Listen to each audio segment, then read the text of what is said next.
Here are some of Asia's most horrific and bloody torture methods. Buckle up, because this video isn't for the faint of heart. Number 1. The saw. Used by empires such as the Mongols and the Arab caliphates, the saw was a swift and horrific punishment that involved hanging the victim upside down before sawing them in half from the groin working downwards. The victim would typically be hung upside down before, allowing blood to rush to the head and limbs, heightening suffering before death. This technique often led to a slow, excruciating death, as the saw would cut through muscle, tissue, and bone. Number 2.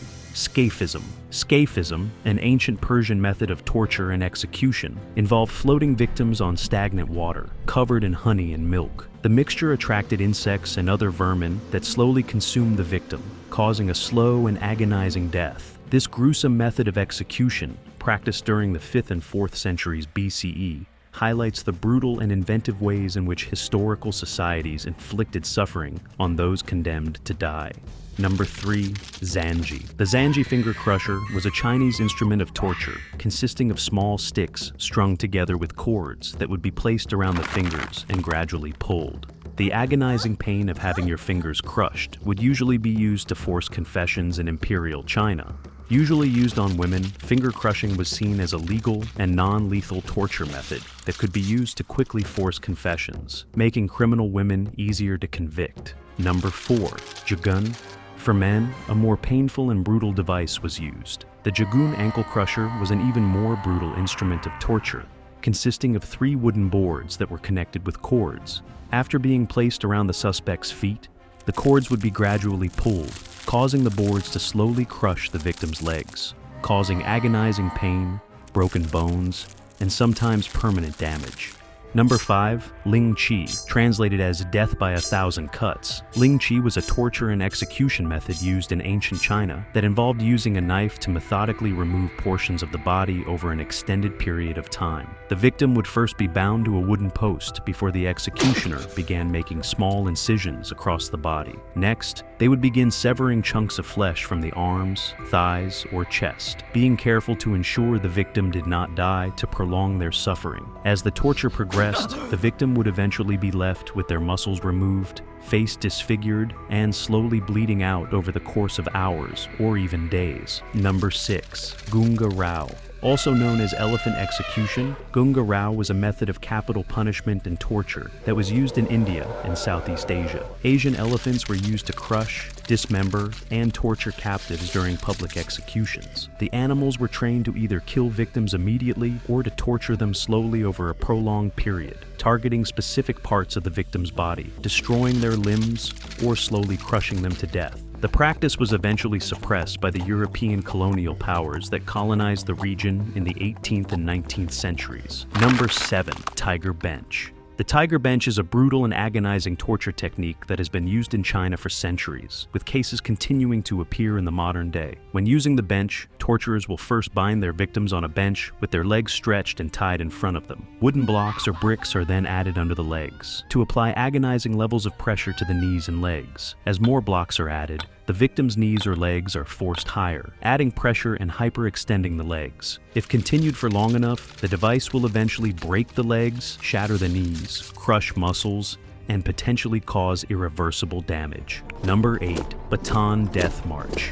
During the Second World War, the Japanese army forcibly marched over 70,000 prisoners of war across the Philippines in a horrific act of torture and death. The incident, now known as the Bataan Death March, led to the deaths of up to 18,000 prisoners. After the Japanese occupation of the Philippines, the Japanese army was overwhelmed by the number of captured troops. They forcibly marched about 60,000 Filipinos and 10,000 Americans 60 miles to camps over the course of 8 days. The march was characterized by extreme violence and the deliberate killing of prisoners to thin out the number of captured troops. Already weak and starving from months of battle, prisoners who fell during the march or were unable to keep up were executed on the spot by Japanese troops, usually by bayonet or shooting. Dehydration and exposure caused many deaths too, with infections and disease causing more deaths among the prisoners. Japanese troops were completely unprepared for the number of prisoners, and thousands died and were left to rot on the roadside. Some have suggested that individual Japanese troops and lower-ranking officers used extreme brutality, including executions, to manage the overwhelming number of captives. In total, up to 18,000 prisoners died during the march. Number 9. Flaying. Much like in Europe, flaying has also been used throughout history in Asia. The Assyrians, for example, were infamous for their brutality, and their own inscriptions boast of horrific punishments inflicted on enemies, including flaying, the removal of the skin as a form of execution. In one inscription from the 7th century BC, the king of Assyria boasted about flaying rebellious nobles and decorating his castle walls with their skins. Flaying was also used in China for severe crimes, with corruption being punished with flaying as late as the 14th century. Number 10. Bamboo torture. The bamboo torture method is shrouded in legend. Allegedly used in East Asia, this method involved tying victims above a growing bamboo shoot, allowing it to grow into the flesh over time. As bamboo grows up to several inches a day, its sharp tip would pierce the flesh and gradually impale the victim. Though concrete evidence is sparse, similar practices have been documented elsewhere. For example, 19th century Thai invaders reportedly used palm shoots to kill captured enemies in Malaysia. Experiments in modern times have confirmed that bamboo can indeed grow through human flesh, lending credibility to these gruesome accounts. Has anyone ever actually experienced this brutal method? We may never know. Number 11. The Ghatna. The Ghatna is a torture device used in medieval India that was used as a form of punishment for serious crimes such as treason. The method involved rolling a heavy log or stone on the victim's legs while torturers stood on top, causing agonizing pain to the victim. Increasing the weight applied to the stone as it rolls up and down can eventually cause torn muscles and shattered bones. This brutal method often left the victim's legs permanently damaged. Shockingly, there have been reports of the method still being used in India today. Number 12. Palace punishment. Although it might sound quite pleasant at first, palace punishment is anything but. In Europe, the process was called castration and involved severing the genitalia of the condemned person. It was used as a severe punishment for high-ranking officials and nobles, during which their genitals would be tied to prevent blood loss and then removed. Ash would be applied to stop the bleeding, and a feather inserted into the urethra to ensure urination could occur in the days after the procedure. Although you've probably heard of this one before, hearing about it in detail is enough to make your stomach turn. Number 13. Mongol punishments. The Mongols conquered around 25% of the world, and they didn't do it by being friendly. In 1215, after he captured Beijing, Genghis Khan ordered several great 50-foot pyramids to be built from the heads of his enemies. In Iran, the Khwarezmian Empire refused to surrender to the Mongols. Genghis then ordered the empire's total annihilation. 200,000 Mongols killed every man, woman, and child they could find, destroying every farm, temple, and castle along the way. The Khan also reportedly ordered that any surviving prisoners were to be used as human shields during the siege of the next city. Genghis also reportedly ordered the bones of the Khwarezmians to be ground to dust so that their memory was destroyed forever. The nation's leader, Inal-Shuk, was executed by having molten silver poured into his eyes and ears to send a message to any other rulers considering refusal in the future. Number 14. Plague bombs. During the Second World War, the Japanese military dropped food infested with plague fleas on Ningbo in eastern China. During the war, the Japanese became a world leader in biological warfare, carrying out unimaginably horrific experiments at their top-secret research facility, Unit 731. The Japanese used Chinese civilians as test subjects, subjecting them to explosives and diseases, burning them alive, freezing them to death, and more. One such experiment focused on turning disease-spreading fleas into a viable weapon, which led to over 1,500 deaths when they tested it in the city. Hundreds died as the plague spread throughout the city, leading to quarantines, painful deaths, and the deliberate burning of houses to slow the spread.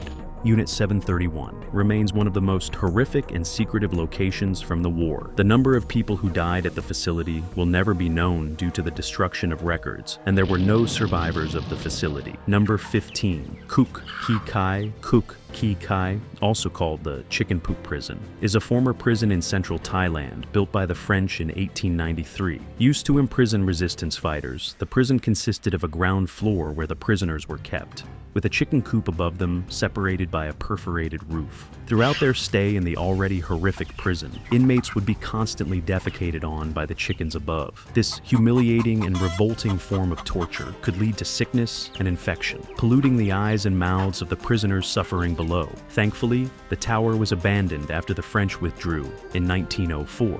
Number 16. Pole hanging. Popularized by the Japanese in the 17th century, this torture method was historically used to force Christians to abandon their faith. The method consists of hanging the victim upside down by the feet, sometimes in a covered pit, leaving the victim in the total darkness. Typically, a cut would be made in the forehead of the victim to let blood pressure decrease. The victim could be left for hours or days until the unbearable pain caused by the rushing of blood to the head forced them to abandon Christianity or kill them. Number 17. Bastinado. This widespread punishment involves caning the soles of the feet and has been used all over Asia for hundreds of years, especially in Persia and the Ottoman Empire. The method is usually carried out with a light rod, knotted cord, or lash, with the punishment meant to cause extreme pain while avoiding serious injury or mutilation. The punishment is extremely painful because of the sensitivity of the feet. It was employed as a form of discipline for minor offenses or as a humiliation tactic, and was sometimes used in prison settings or by authoritarian regimes as a form of control and punishment. Thanks for watching. If you enjoyed this video, don't forget to like and subscribe for more.